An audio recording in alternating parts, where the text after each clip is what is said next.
86-year-old Robert Freson found himself in Freeport, Maine in the fall of 1998.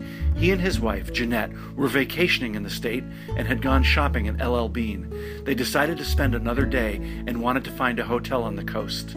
Because it was fall, most of the season hotels were closed, but they've managed to find a room at an inn on Bailey Island. They settled in for the night and the next morning went for a drive.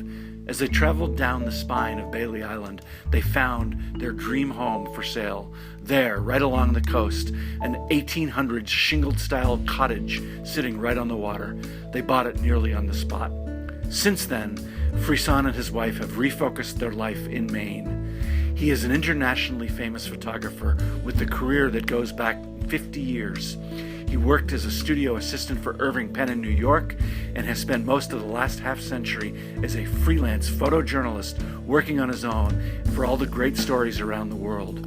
He has covered famines and crises across the globe and interviewed and photographed many of the world's most famous politicians. He's covered the funeral of Winston Churchill, the wedding of Princess Diana and Prince Charles. He befriended Dwight Eisenhower after Eisenhower left the office of U.S. President, and he also shot John Kennedy as he was running for the presidency.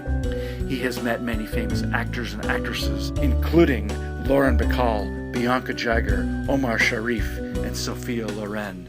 He befriended visual artists such as Marc Chagall and Salvador Dali. As a studio assistant with Irving Penn, he shot photographs of Pablo Picasso in his studio. He has seen more and traveled to more places than most of us would ever imagine possible.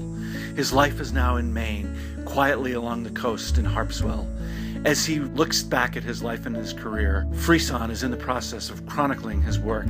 His house is filled with the evidence of his career. 500,000 slides in his basement alone, prints all over the place, and he is working to find a way to donate his work to an institution of higher learning in Maine or perhaps a museum. This is Bob Keyes with the Portland Press Herald.